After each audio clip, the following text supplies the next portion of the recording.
ओम शांति। 8 मई 1969 अव्यक्त बाप दादा मधुबन। मनसा वाचा कर्मणा को ठीक करने की युक्ति। आज बाप खास एक विशेष कार्य के लिए आए हैं। यहाँ जो भी सभी बैठे हैं वह सभी अपने को निश्चय बुद्धि समझते हैं, नंबरवार हैं। भले नंबरवार हैं लेकिन निश्चय बुद्धि हैं। निश्चय बुद्धि का टाइटल दे सकते हैं। निश्चय में नंबर होते हैं व पुरुषार्थ में नंबर होते हैं। निश्चय में कभी परसेंटेज नहीं होती है, ना निश्चय में नंबरवार होते हैं। पुरुषार्थ की स्टेज में नंबर हो सकते हैं, निश्चय बुद्धि में नंबर नहीं होते। बात तो है निश्चय व संशय। निश्चय में अगर ज़रा भी संशय है, चाहे मनसा में, चाहे वाचा में अथवा कर्मणा में, लेकिन मनसा का एक संकल्प संशय का है तो संशय बुद्धि कहेंगे। ऐसे निश्चय बुद्धि सभी हैं। निश्चय बुद्धि की मुख्य परख कौन सी है? परखने की कोई मुख्य बात है?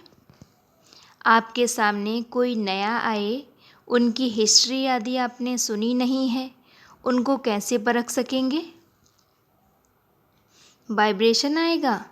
कौन सा वाइब्रेशन आएगा जिससे परख होगी? अभी यह प्रैक्टिस करनी है, क्योंकि वर्तमान समय बहुत प्रजा बढ़ती रहेगी, तो प्रजा और नज़दीक वाले को परखने के लिए बहुत प्रैक्टिस चाहिए। परखने की मुख्य बात यह है कि उनके नयनों से ऐसा महसूस होगा जैसे कोई निशाने तरफ किसका खास अटेंशन होता है। तो उनके नयन कैसे होते हैं?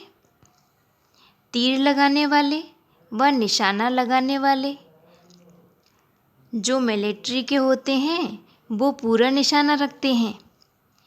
उनके नयन, उनकी वृत्ति उस समय एक ही तरफ होगी।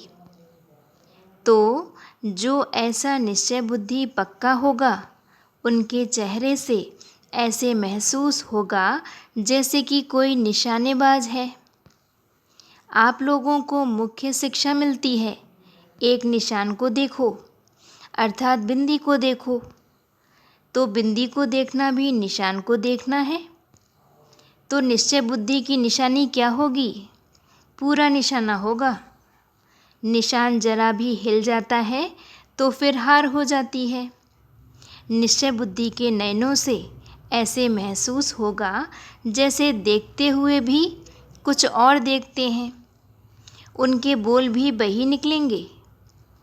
यह है निश्चय बुद्धि की निशानी। निशानेबाज की स्थिति नशे वाली होती है, तो निश्चय बुद्धि की परख है निशाना और उनकी स्थिति नशे वाली होगी।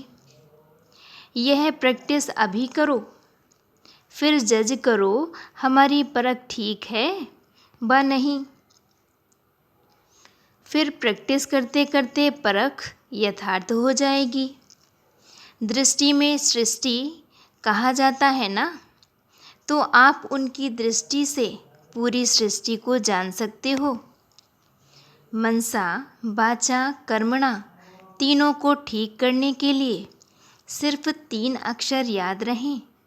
वह 3 अक्षर कौन से हैं? यह 3 अक्षर रोज़ मुरली में भी आ जाते हैं। मनसा के लिए है निराकारी, वाचा के लिए है निरंकारी, कर्मणा के लिए है निर्विकारी। देवताओं का सबूत वाचा और कर्मणा का यही है ना।